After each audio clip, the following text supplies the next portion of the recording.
Avant de plonger dans cette histoire incroyable, pensez à vous abonner à la chaîne et à activer la cloche. Ici, chaque récit a quelque chose à dire, et vous ne voudrez pas en manquer un seul. Le soleil déclinait derrière les collines du Mississippi, projetant des ombres longues et inquiétantes sur les champs de coton.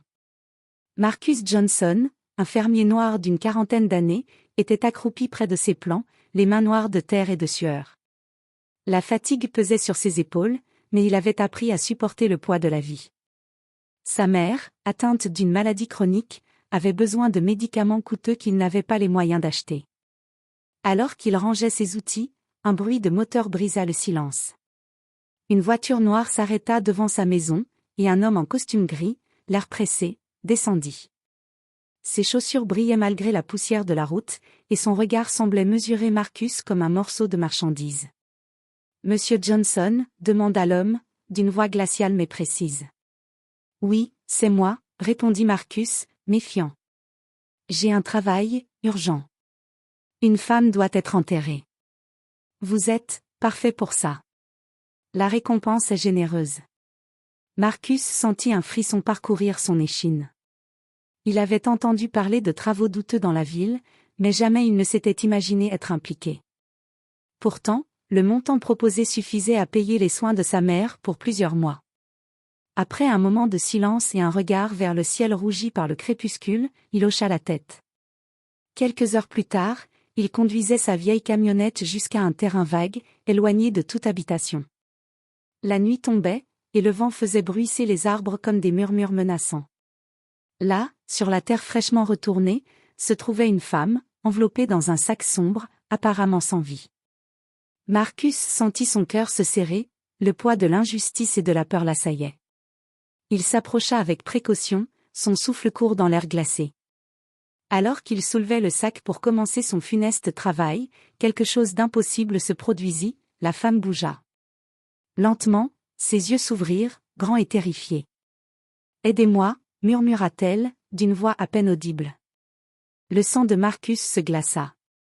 Il sentit la terre tomber de ses mains. Son cœur battait à tout rompre, sa tête tourbillonnait. Il avait été engagé pour enterrer un cadavre, et pourtant, devant lui se tenait une femme vivante. Vivante, vulnérable, et implorant son aide. Le monde sembla s'arrêter un instant. Le silence du cimetière n'était plus qu'un spectre derrière le tumulte de sa conscience. Il devait choisir, ici et maintenant, entre obéir et survivre, ou désobéir et sauver une vie. Marcus comprit alors une vérité qui le marquerait à jamais.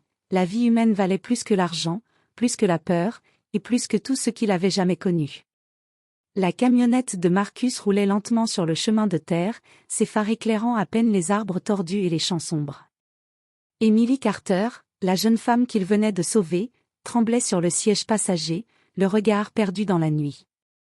Son visage était couvert de terre et de sang séché, ses vêtements en lambeaux, mais ses yeux brillaient d'une peur viscérale et d'une volonté de survivre. « Qui êtes-vous » murmura-t-elle, la voix étranglée. « Je m'appelle Marcus. »« Je vais vous aider » répondit-il, en essayant de calmer sa propre panique. La tension était palpable. Chaque craquement de branches sous les roues, chaque souffle du vent semblait annoncer la fin imminente. Marcus savait qu'il ne pouvait pas retourner en ville, le gang qu'il avait enterré vivant les traquerait jusqu'au bout. Il s'arrêta enfin derrière un bosquet dense, hors de portée des regards. Emily sortit lentement de la camionnette, appuyant ses mains sur les épaules de Marcus pour garder son équilibre. « Pourquoi moi » demanda-t-elle, les larmes aux yeux. « Je ne sais pas » répondit-il. « Mais vous êtes vivante. Et je ne peux pas vous laisser mourir. » Emily inspira profondément, ses mains tremblantes effleurant le visage de Marcus en signe de gratitude. Elle commença à raconter ce qu'elle savait, entrecoupé de sanglots. Elle avait été enlevée par un gang lié à la mafia locale, après que son père, un ancien juge respecté, ait dénoncé des crimes majeurs. Leur plan, la faire disparaître définitivement. Marcus sentit un mélange de colère et de peur monter en lui. Il réalisa que ce qu'il pensait être un simple travail était en réalité un piège monstrueux. Mais la détermination de Marcus se renforça, il devait sauver Emily, et il le ferait coûte que coûte. Alors que la nuit tombait plus profondément, Marcus et Émilie s'enfoncèrent dans la forêt derrière le bosquet, cherchant un refuge temporaire. Chaque pas sur les feuilles mortes résonnait comme un avertissement. Leurs poursuivants étaient encore là, quelque part, attendant de finir ce qu'ils avaient commencé. Marcus, fermant les yeux un instant, se promit intérieurement que personne, jamais, ne recommencerait à terroriser une autre vie sous sa vigilance. Cette nuit-là, dans le silence oppressant des bois, naissait une alliance improbable entre un fermier courageux et une jeune femme dont la vie venait de renaître des ténèbres. La nuit était épaisse et silencieuse dans la forêt, seulement troublée par le bruissement des feuilles et le cri lointain d'un hibou. Marcus et Émilie s'étaient réfugiés derrière un gros chêne, leur corps collés pour se réchauffer. La respiration d'Émilie était encore saccadée, mais la sécurité temporaire lui permettait enfin de parler.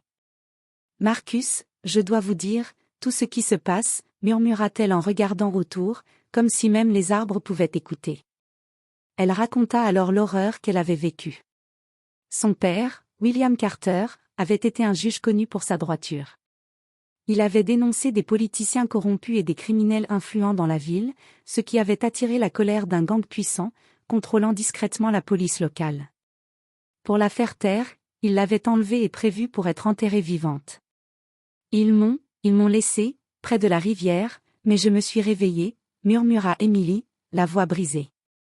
J'ai crié, mais personne n'est venu, jusqu'à ce que vous arriviez. Marcus sentit une colère sourde monter en lui. La peur initiale qu'il avait ressentie se transformait en une rage protectrice. Il serra les poings, des gens pouvaient planifier la mort d'une innocente pour protéger leur secret, et personne ne ferait rien si lui ne se levait pas. « Écoutez-moi, » dit Marcus d'une voix ferme mais douce. « Personne ne va vous toucher. Pas tant que je suis là. Mais, nous devons bouger. Ils vont revenir vous chercher, et ce sera pire la prochaine fois. » Émilie hocha la tête, les larmes roulant sur ses joues sales.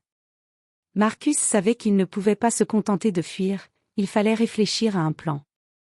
Mais pour l'instant, la priorité était simple, rester en vie jusqu'au lever du jour, trouver un refuge sûr, et préparer leur prochain mouvement. Alors qu'ils s'éloignaient doucement des arbres pour éviter les sentiers visibles, Marcus observait les étoiles à travers les branches. La peur était toujours là, mais elle était désormais accompagnée d'une détermination silencieuse. Il venait de découvrir que sa vie allait changer à jamais, et que chaque choix, chaque mouvement, pouvait être décisif pour sauver Émilie et peut-être révéler la vérité cachée derrière la façade tranquille de leur ville. Le soleil commençait à peine à poindre à l'horizon, illuminant la forêt d'une lueur dorée et fragile. Marcus et Émilie avaient passé la nuit cachés dans une vieille cabane abandonnée, à moitié effondrée, située à l'écart des sentiers. Le silence matinal semblait presque irréel après la peur et la tension de la veille. Marcus observait Émilie qui s'était assise sur une poutre, encore tremblante. Elle tentait de nettoyer la terre et le sang séché sur ses vêtements, mais son regard restait hanté par l'horreur qu'elle avait vécue. Marcus savait qu'il ne suffisait pas de la cacher pour qu'elle soit en sécurité. Il devait prendre une décision qui pourrait le mettre en danger, lui et sa famille. « Je ne peux pas juste rester ici, » dit-il, la voix rauque. « Je sais, » murmura Émilie. « Mais, si nous nous faisons attraper ?» Les mots restèrent en suspens. Le danger était réel, et Marcus le savait mieux que quiconque. Sa vie de fermier tranquille ne l'avait jamais préparé à affronter un gang influent. Pourtant, son sens de la justice et son instinct de protection prenaient le dessus. Marcus réfléchit rapidement, il ne pouvait pas retourner en ville, le gang surveillait chaque route principale. Fuir sans plan signifiait se retrouver à la merci de leurs ennemis. Mais rester immobile était tout aussi dangereux. Il devait trouver un moyen de sécuriser Émilie, en même temps, collecter des preuves pour dénoncer les criminels. « Écoutez, Émilie, je vais vous protéger. Mais pour ça, nous devons bouger, et vite. Je connais un endroit, pas loin d'ici, où nous pourrons nous cacher et réfléchir à notre prochain mouvement, » dit Marcus, déterminé. Émilie hocha la tête, une étincelle d'espoir dans ses yeux fatigués. Pour Marcus, c'était un moment crucial, il devait choisir entre la peur qui le paralysait et le courage qui pouvait sauver une vie. Il prit une grande inspiration, sentit le vent frais sur son visage et se dit qu'il n'y avait pas de retour possible.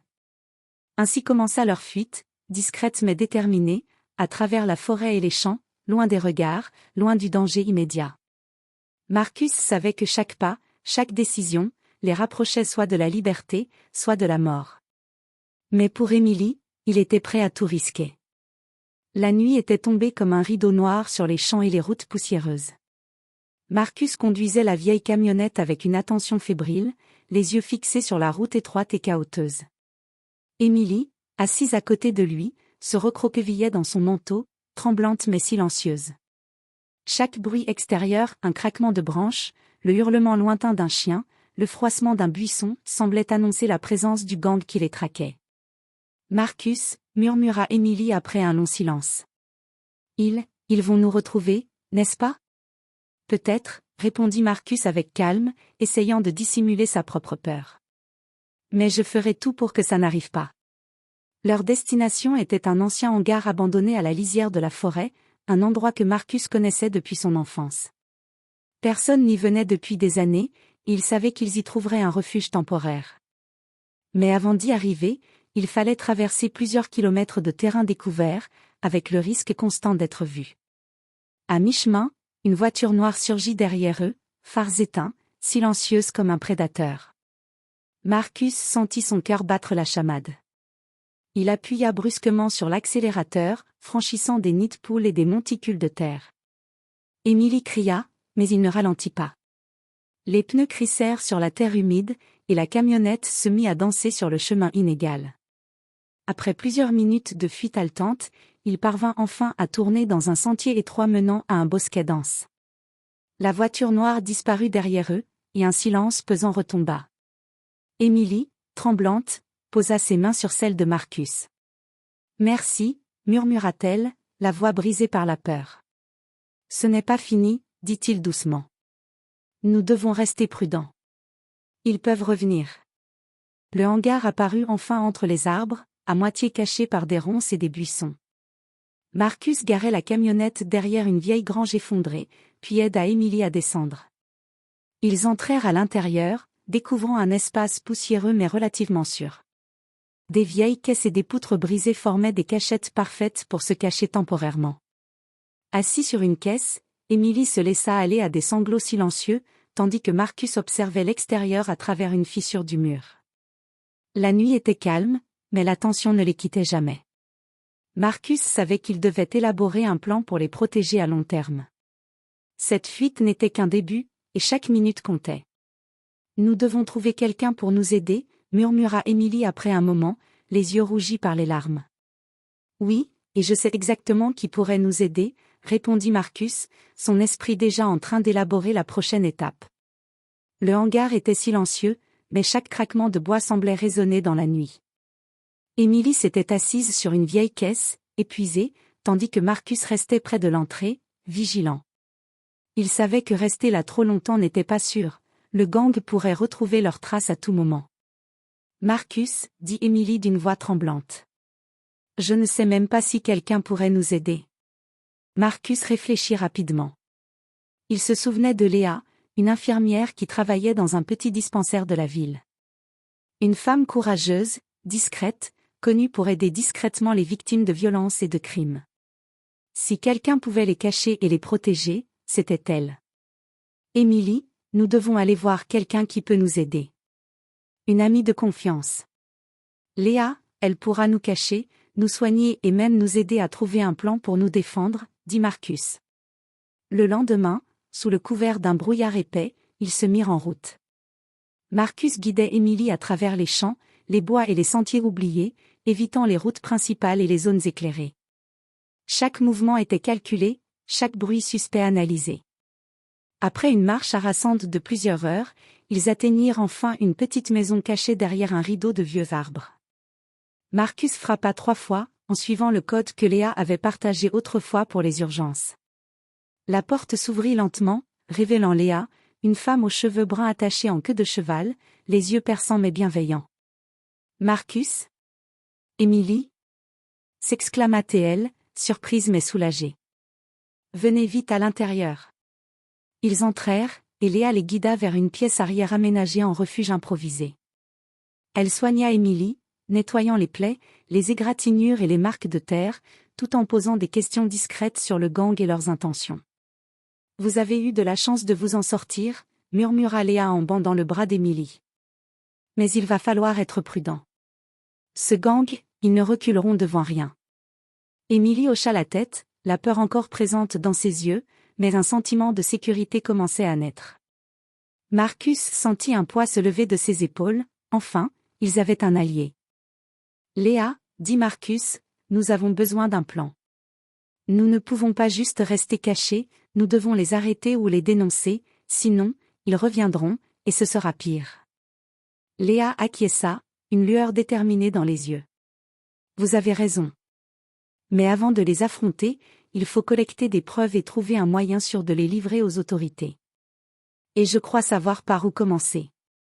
Ainsi commença l'alliance improbable entre Marcus, Émilie et Léa. 3 vies autrefois séparées, désormais liées par le danger, la peur et une volonté commune, survivre et rendre justice. Les jours suivants furent tendus et épuisants. Marcus, Émilie et Léa restaient cachés dans le refuge improvisé, bougeant rarement et évitant tout contact avec le monde extérieur. Mais la tension était palpable, le gang ne les oublierait pas, et il ne suffisait que d'un faux pas pour que tout s'écroule. Un soir, alors que la pluie frappait le toit de tôle du refuge, Marcus observa la forêt depuis une fenêtre fissurée. Une silhouette s'avança furtivement entre les arbres, un repérage. Le gang avait trouvé des indices sur leur localisation. Ils nous ont trouvés, murmura Marcus, le visage pâle et déterminé. Que faisons-nous ? Demanda Émilie, la peur dans la voix. Nous improvisons. Nous ne pouvons pas les laisser nous prendre, répondit Marcus, en réfléchissant rapidement à un plan de fuite. Léa proposa de créer des leurres, des traces menant dans une autre direction, des bruits enregistrés pour simuler leur présence ailleurs, et l'utilisation de passages secrets que Marcus connaissait depuis son enfance dans ces bois. Ensemble, ils préparèrent la fuite pour la nuit suivante. Nous devons bouger avant qu'ils ne viennent en force, dit Léa. Vous devez connaître chaque sortie, chaque cachette. Marcus, vous me montrez vos chemins ? Marcus guida Émilie et Léa à travers des sentiers cachés, utilisant des passages oubliés, des troncs renversés et des bosquets épais pour couvrir leurs traces. Chaque pas était calculé, chaque souffle mesuré. Émilie, bien que terrifiée, suivait fidèlement, apprenant à se déplacer silencieusement pour ne pas être détectée.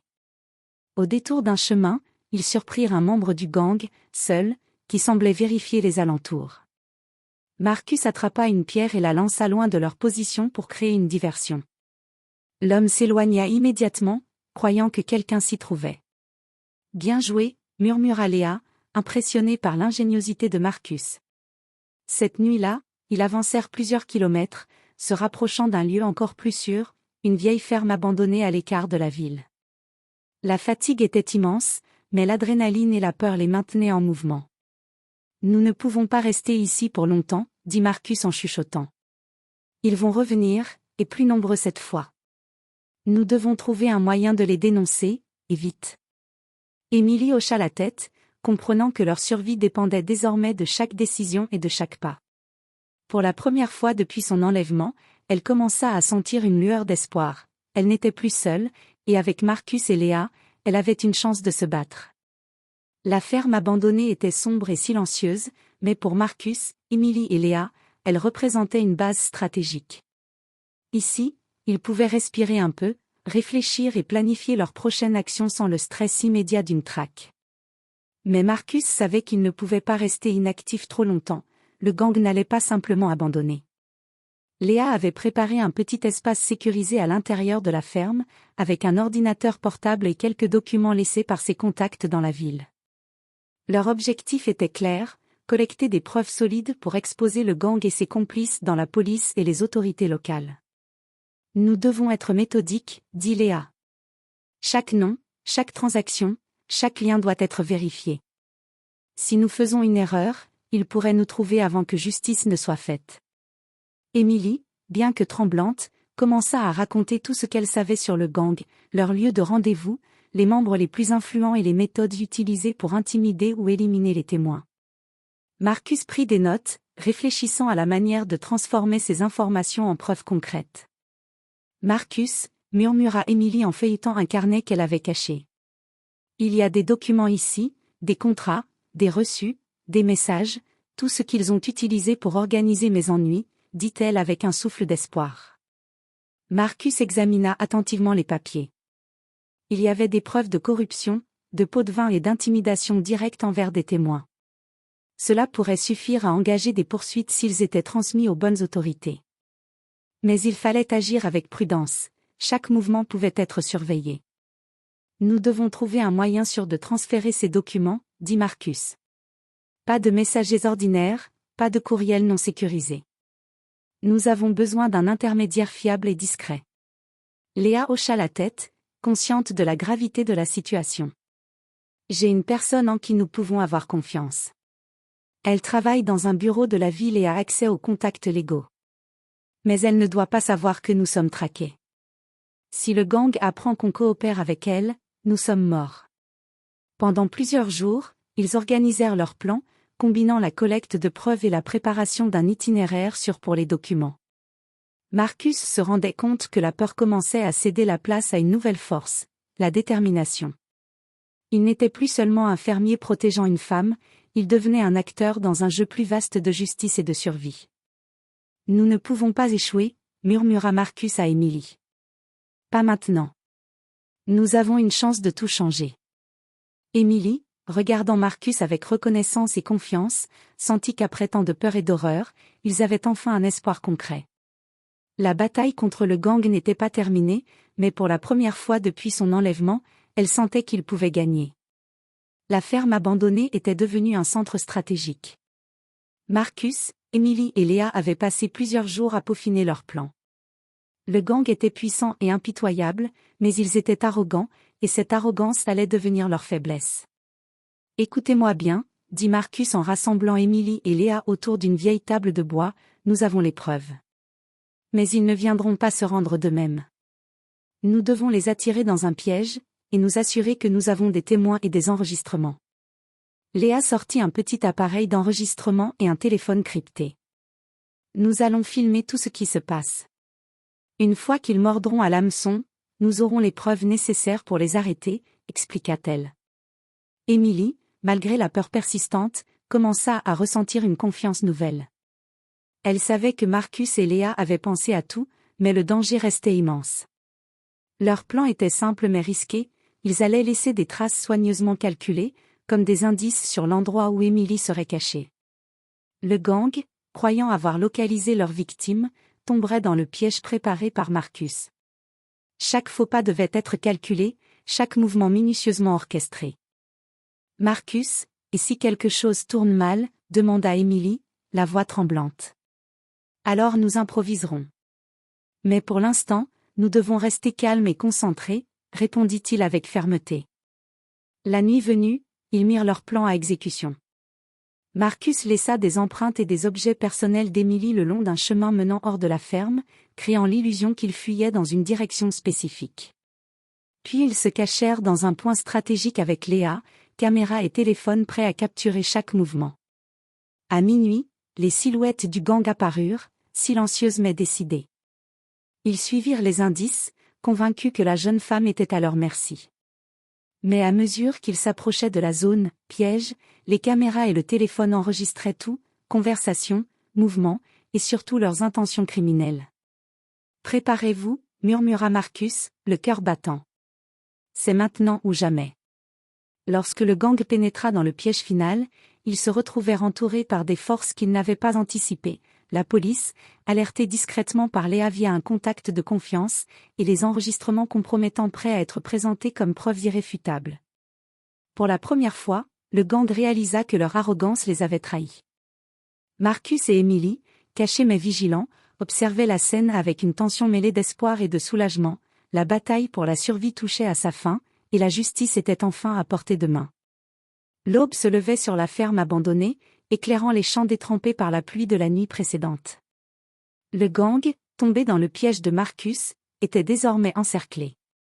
Les membres les plus influents et dangereux se retrouvaient face à la police et à des preuves irréfutables, enregistrements, documents et témoignages.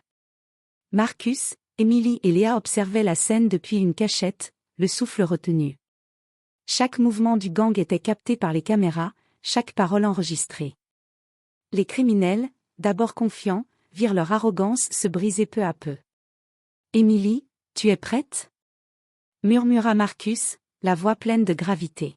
« Oui, je dois le faire, » répondit-elle, le regard déterminé malgré la fatigue et la peur. Émilie sortit de la cachette avec précaution, escortée par la police et Léa. Les membres du gang furent stupéfaits, la jeune femme qu'ils pensaient effrayée et sans défense se tenait là, droite et courageuse. « Tout ce que vous avez fait, je le dénonce aujourd'hui !» cria Émilie, sa voix claire et forte. « Les enregistrements et documents prouvent vos crimes. Vous ne pourrez plus nuire à personne. » Les criminels tentèrent de protester, mais les preuves accumulées par Marcus et Léa parlaient d'elles-mêmes. Les autorités intervinrent rapidement, maîtrisant les suspects et les plaçant en état d'arrestation. La justice commençait enfin à triompher. Marcus ressentit un mélange de soulagement et de fierté. La peur qu'il avait accompagnée depuis la première nuit de cette traque commençait à céder. Il avait risqué sa vie pour sauver Émilie, et maintenant, la vérité éclatait au grand jour. Émilie, bien que fatiguée et marquée par ses épreuves, sourit faiblement à Marcus. « Merci, je ne serais jamais sortie de tout ça sans vous. » Marcus posa une main réconfortante sur son épaule. « Nous avons survécu, et la justice a été faite. C'est tout ce qui compte. » Pour Léa, cette victoire était également le fruit de courage et de stratégie. Ensemble, les trois avaient réussi l'impossible, non seulement survivre à un gang impitoyable, mais aussi garantir que ses membres soient tenus responsables de leurs actes. Cette confrontation marqua la fin de la traque, mais elle laissa aussi un souvenir indélébile. Le courage, l'ingéniosité et la solidarité pouvaient triompher même face au danger le plus extrême. Les jours qui suivirent furent un mélange de soulagement, de guérison et de reconstruction. Le gang avait été arrêté, ses membres inculpés grâce aux preuves collectées par Marcus, Émilie et Léa. Les médias locaux relayèrent l'histoire, un fermier courageux et une jeune femme rescapée avaient réussi l'impossible. Marcus reprit peu à peu sa vie de fermier, mais il n'était plus le même homme. Les épreuves qu'il avait traversées avaient éveillé en lui une force et une détermination qu'il n'avait jamais connues. Il s'occupait désormais de sa mère avec plus de sérénité, sachant qu'il avait protégé une vie innocente et contribué à faire tomber des criminels dangereux. Émilie, de son côté, commença à se reconstruire. La peur qu'il avait habitée depuis son enlèvement laissait progressivement place à une confiance retrouvée. Elle avait témoigné contre le gang, aidé les autorités et participé à sensibiliser la ville sur la corruption et la violence organisée. Chaque jour, elle se sentait plus forte et plus libre. Léa continua son travail d'infirmière et d'alliée des victimes, mais elle entretenait désormais un lien spécial avec Marcus et Émilie, une amitié née dans le feu de l'adversité. Un soir, alors que le soleil se couchait derrière les collines du Mississippi, Marcus et Émilie se retrouvèrent dans les champs, là où tout avait commencé. Le silence était apaisant, loin des cris et de la peur. « Tu sais, Marcus, » dit Émilie avec un sourire fatigué, « je n'aurais jamais cru que ma vie pourrait changer ainsi. » « Moi non plus, » répondit-il en la regardant, « mais je sais une chose, tant que nous ne baissons pas les bras, nous pouvons survivre, et même triompher. » Ils restèrent là, observant l'horizon, conscients que les cicatrices de cette expérience resteraient toujours, mais qu'elles étaient désormais accompagnées d'un sentiment de victoire et de renouveau. La ville avait été témoin d'un acte de courage improbable, et Marcus et Émilie avaient montré que même dans les ténèbres, l'espoir et la justice pouvaient triompher. La vie continuait, mais avec une nouvelle lumière, plus forte et plus précieuse que jamais.